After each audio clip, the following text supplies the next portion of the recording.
Here we go. So this was quite a small little job, just two TV mountings to be put up in the house. Now it doesn't say how big the TVs are. Are they like 52-inch TVs? Are we hammering into like stone, brick? Is it just plasterboard and it's going to need like battens to strengthen it up?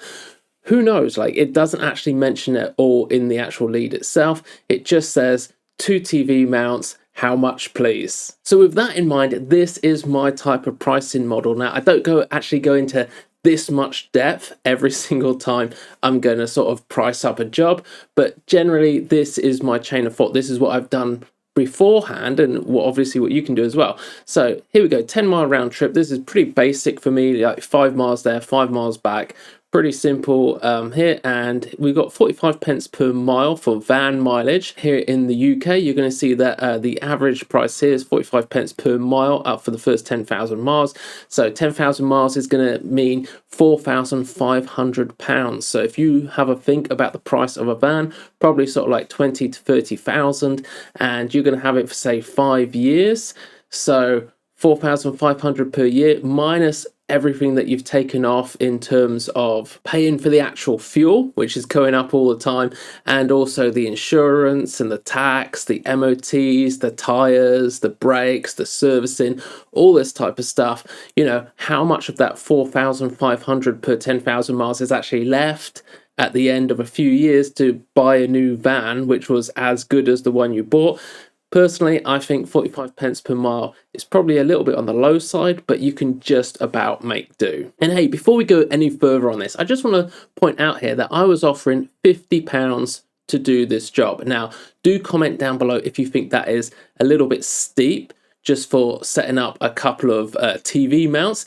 However, personally, I don't know how big these TVs were. You know, if it's like a 50-inch TV, I think paying £50 to get a £3,000 or £5,000 TV fitted properly to the wall, so it's not going to fall off, is probably money well spent. And in a minute, I'm going to show you just how much the guy actually chose was charging, okay? And you might be absolutely blown away with what it is. So this is my thinking. So we've got the 45 pence per mile, accounting, insurance, like public liability insurance, all the stuff that you should have as a tradesman, so you're not going to get sued, or at least if you do get sued, it's not going to be you that's paying out. So all those sort of expenses that you're going to have to pay to be in business, you need to factor that into every single job. So for me, it works out about £2.50 per day. So I need to be charging that on every single job. And also your new tool fund as well. So drill bits, screwdrivers, all of this stuff, some of which is big items like drills. So something like this drill right here is £224. Probably not going to have to buy it that often, maybe every sort of 5 to 10 years. The batteries may not last 5 years, but you may have to buy new batteries, about £100 each for the good ones. So yeah, you're going to go through those. And also drill bits here, look, £11.19, and you know, screws, £10. So I don't know if you think like £3.50 is a bit much, but over a 5-day week, that's going to be about £17, £17.50 per week. And as you just saw, the price of the drills, the screws, etc. I mean, £17.50 per week doesn't go an awful long way for drill bits and all that type of stuff. But anyway, do make sure that you're getting something towards your tool fund. And then you got your checker trade, my builder, whatever it is that you've used to actually get the lead itself. You have to pay a fee on that. In this case, it was £6.48. So all of my sort of fixed costs that I need to do actually stay in business here comes to £16.98. So if I'm quoting here £50 and it takes me an hour to drive there and back, plus the hour actually doing the job, so that's 2 hours out of my 8-hour working day, right? Then that's going to put me on £16.51 an hour. He was saying that thanks, but got a quote for 25 as I'll help. I'm not sure what he means by that. It's not particularly great English. It's just drilling 6 holes. Unfortunately, he doesn't have time between Christmas and New Year. So I responded with, I could do it Friday afternoon for 40 quid just to help you out. any less than that wouldn't be worth the hassle driving through Swansea at 20 mile an hour. So now my business isn't VAT registered, but if it was, I'd have been charging, well, after that, I'd have just got £40 because 20% VAT. But in this case, I was charging 40 quid. I was saying, hey, I'll do it for 40 quid. So at 40 quid for 2 hours work, that comes out at 11.51. So if you're going to employ other people, does that give you enough money to actually pay their wages? Well, as of next year, 2024 here in the UK, the minimum wage for anybody over the age of 21 is £11.44. So that means if you've got no qualifications whatsoever, you've got no skills whatsoever, and you're just pushing trolleys around the supermarket, car park, or you're serving fries in McDonald's, you're delivering pizzas for Domino's Pizza, you're making £11.44. That's the absolute bog standard basic. Now, if you're a skilled tradesman who's gone to college, got qualifications, that type of stuff, then you should definitely be earning more than 11.44, right? Well, if I'm going to pay a tradesman to come help me out here, and I'm willing to do this job for £40, which the client in this case thought was way too expensive, for £40, I've actually only got 11.51 an hour to pay him. So that's not an awful lot above national minimum wage. And then when you also bring in the fact that you might have to pay into some sort of like pension fund for your employee, or perhaps like a holiday money fund or something like this, and all these other sort of taxes, national insurance and all this that come as part of it as well, then you're actually not earning enough money to even pay him minimum wage. So your employee might as well just go off and work delivering pizzas for Domino's.